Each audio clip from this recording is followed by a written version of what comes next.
Hello ছোট্ট বন্ধুরা, সবাই তোমরা কেমন আছো? আজকে সুন্দর দিনে আমি তোমাদের দেখে খুব খুশি এবং আজকে আমি তোমাদের জন্য একটা সুন্দর প্রভুর বাক্য নিয়ে এসেছি। যেই বাক্য আমরা এখন একসঙ্গে কি করব? মুখস্থ করব। তোমরা সবাই প্রস্তুত আছো?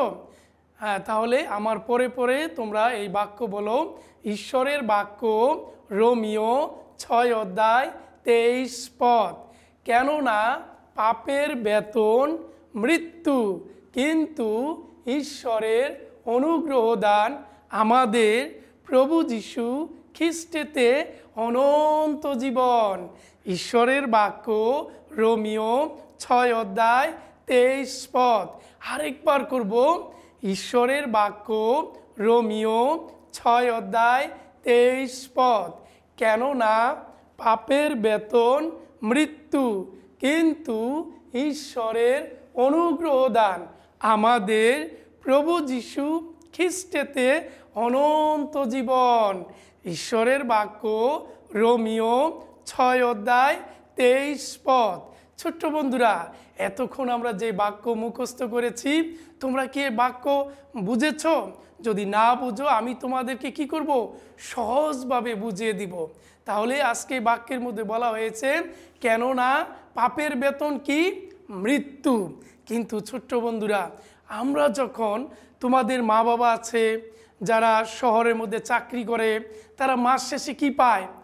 হ্যাঁ, ঠিক কথাই বলেছ, বেতন পায়। এবং যারা গ্রামের মধ্যে লেবার হিসেবে কাজ করে, তাদেরও মা বাবারা দিন শেষে কি পায়? হ্যাঁ, কাজের শ্রমিক মানে পারিশ্রমিক পায়। আর সেটা হচ্ছে কি? হ্যাঁ, সেই বেতন। ছোট্ট বন্ধুরা, ঠিক একইভাবে আমরা যখন পাপ করি, আমাদেরও পাপের কি আছে?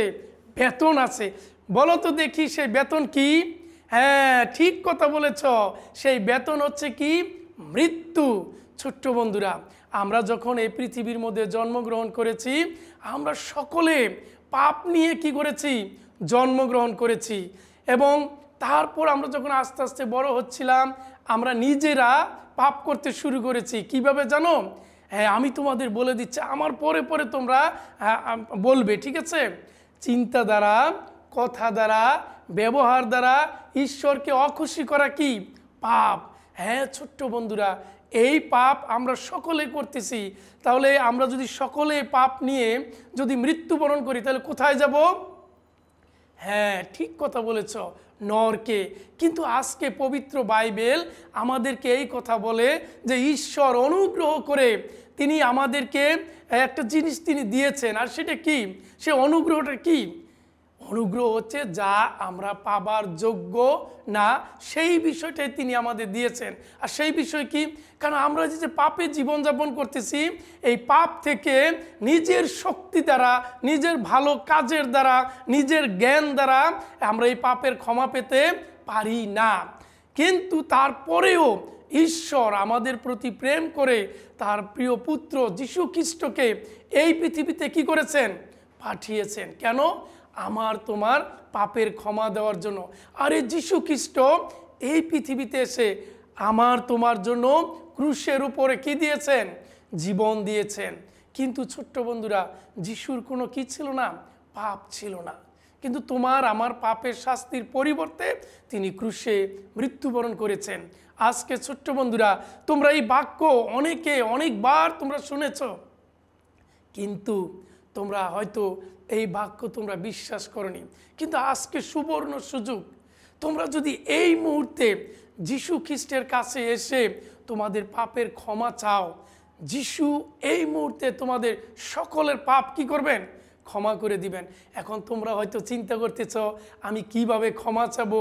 আমি তো ক্ষমা চাওয়ার সেই বিষয় আমি জানি না কিভাবে করতে হবে, কিন্তু আমি তোমাদের শিখিয়ে দিব। তাহলে তোমরা আমার পরে পরে বলবে, তাহলে তোমরা দেখবে যে যিশু তোমাদের কি করবেন? পাপ ক্ষমা করে দিবেন। তাহলে আমরা সবাই চোখ বন্ধ করি, সবাই চোখ বন্ধ। তোমরা আমার পরে পরে আস্তে আস্তে এই প্রার্থনা করো। প্রভু যিশু, আমি তোমাকে ধন্যবাদ জানাই, কারণ তুমি আমার পাপের শাস্তির পরিবর্তে ক্রুশে মৃত্যুবরণ করেছ এবং তৃতীয় দিনের দিন জীবিত হয়ে উঠেছ।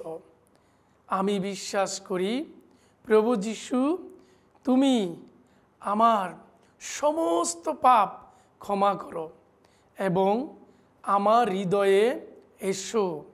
তোমার পথে চলতে আমাকে সাহায্য করো। এই প্রার্থনা প্রভু যিশু খ্রিস্টের নামে চাই, আমেন। ছোট্ট বন্ধুরা, যারা তোমরা আমার পরে পরে এই প্রার্থনা করেছ, আজকে এই মুহূর্তে যিশু তোমাদের সকলের পাপ কি করেছেন? ক্ষমা করে দিয়েছেন। এবং আজকে এই মুহূর্তে যদি আমরা মৃত্যুবরণ করি, তাহলে আমরা কোথায় যাব? স্বর্গে যাব। আর আজকে বাক্যের মধ্যে বলা হয়েছে অনন্ত জীবন, যেই জীবনের কি নাই, শেষ নাই। আর সেই জীবন কোথায় আছে? হ্যাঁ, স্বর্গে আছে। তাই আসো আমরা এই বাক্য অনুসারে যিশুর পথে যেন আমরা কি করি? বিশ্বাস থেকে তার পথে চলি। তাহলে তিনি আমাদের দিন দিন কি করবেন? আশীর্বাদ করবেন। ঠিক আছে, তোমরা সবাই ভালো থাকো, সুস্থ থাকো, এই প্রার্থনা করি। আগামী সপ্তাহে আমি আবার তোমাদের জন্য একটা সুন্দর বাক্য নিয়ে আসবো, যে বাক্য আমরা সকলে মিলে কি করব? এই মুখস্থ করব। ঈশ্বর তোমাদের সবাইকে সেই পর্যন্ত কি রাখুক? সুস্থ রাখুক। আবার দেখা হবে। Bye bye, tata, hallelujah.